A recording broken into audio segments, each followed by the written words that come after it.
Halo, selamat datang di channel Dio Official Auto. Sekarang kami berada di gelaran Indonesia Motorcycle Show atau IMOS 2024 di AIS BSD. Dan sekarang kita ada di boothnya Polytron. Ini adalah brand, ya mungkin kita tahunya dia brand elektronik, tapi dia juga nyatanya menggarap segmen otomotif, khususnya di motor elektrifikasi. Dan di samping kita ini sudah ada model teranyarnya, yaitu Fox 500 elektrik. Nah, seperti apa sih spesifikasinya? Ikuti terus video ini.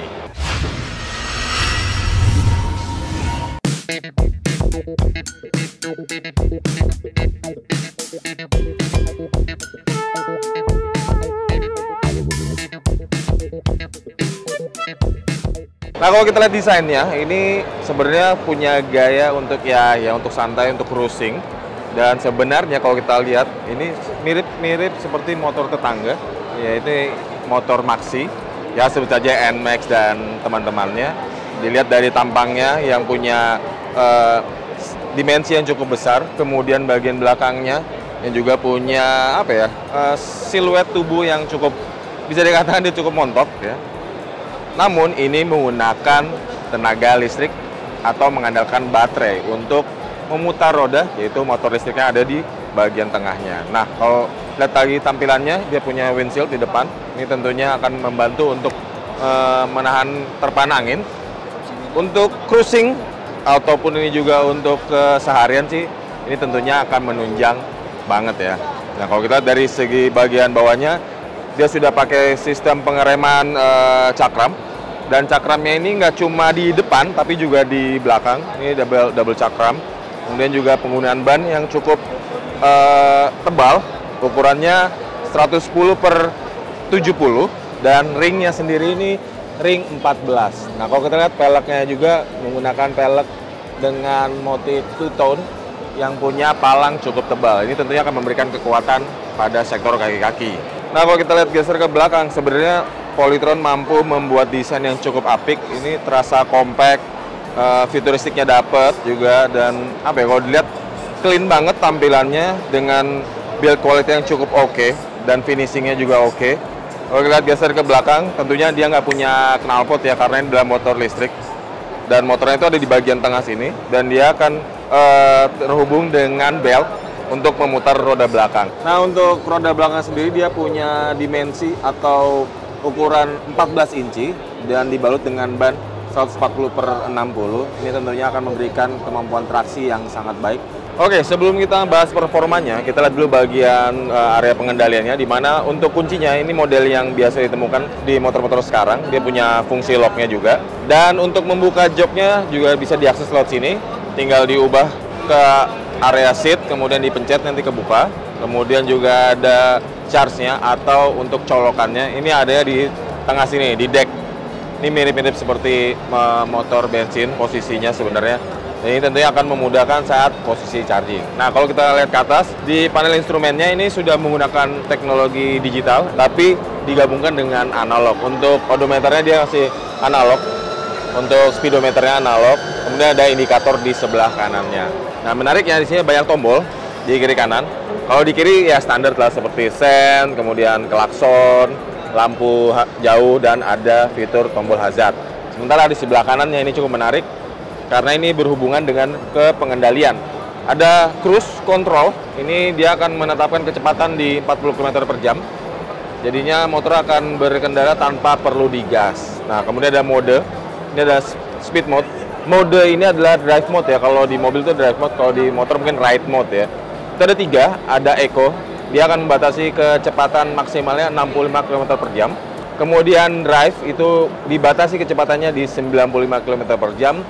Dan yang terakhir adalah sport yang dibatasi kecepatannya ketingginya itu mencapai 130 km/jam. Oke, lanjut lagi. Di atasnya ini ada pengaturan lampunya. Kemudian ada reverse. Reverse ini untuk motor mundur. Jadi Anda mundur tuh nggak perlu lagi pakai kaki, upaya dengan tambah bantuan kaki. Ini motor listriknya akan berputar ke arah belakang, jadi motor bisa mundur. Kemudian ada lambang seperti kunci. Ini adalah fitur untuk mengatasi kerusakan apabila akselerator ini mengalami kerusakan. Jadi kita tinggal pencet ini, nanti motor tetap bisa berjalan dengan kecepatan maksimal 40 km/jam. Nanti baru dengan kayak gitu kita datang ke dealer atau tempat servis untuk melakukan perbaikan. Nah, untuk motor listriknya, dia menggunakan motor listrik dengan tenaga tertinggi 14,7 kW atau kalau dikonversi ke horsepower itu sekitar 19,7 horsepower. Angka yang cukup besar ya. Dia pakai baterai lithium ferrofosfat dengan kapasitas 3,89 kWh. Ini mengizinkan motor untuk berkendara sejauh 130 km. Tentunya dengan kapasitas seperti itu akan mendukung keseharian Anda. Motor ini bisa mendukung keseharian atau bisa juga diajak untuk berkeliling jauh. Nah, baterai sendiri membutuhkan waktu charging sekitar 4-5 jam untuk sampai penuh. Dan motor ini mengizinkan charging DC juga. Artinya dia mengizinkan pengisian fast charging. Nah, untuk bagasinya ini bisa diakses tadi lewat kunci dan dia punya kapasitas yang cukup besar.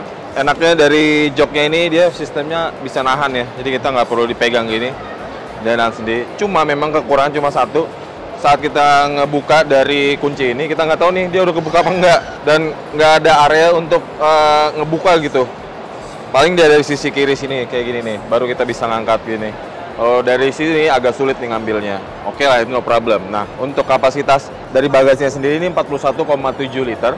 Jadi dia muat satu helm. Kemudian di sini juga buat jas hujan atau jaket atau perlengkapan gear untuk berkendara. Ini muat. Ya, space-nya lumayan lah. Kemudian di sini juga ada saklar yang fungsinya untuk safety. Walaupun memang dia masih bentuk ya konvensional untuk rumahan ya. Mungkin ke depannya ini bisa diubah lagi menjadi tampilan yang lebih apik. Jadi sehingga motor ini ya makin menarik lah. Overall dari tampilan bagasinya ini tentunya akan menunjang fungsionalitas dari kendaraan ini. Nah, di balik ini tentunya ada baterainya. Kita bisa lihat ini ada tanda hazardnya ini, tanda kesetrum nih. Di balik ini ada baterai dan baterainya ini bersifat disewakan. Artinya kalau Anda beli motor ini, baterainya tetap harus bayar tiap bulan. Fox 500 ini dia dijual dengan harga 43 juta. Tapi masih tetap harus melakukan penyewaan baterai sebesar 200.000 per bulan. Oke, itu tadi review dari Polytron Fox 500, motor terbaru dari Polytron dan motor listrik yang tentunya bisa jadi pilihan yang sangat menarik. Gimana pendapat Anda? Sampaikan di kolom komentar dan jangan lupa untuk subscribe channel The Official Auto.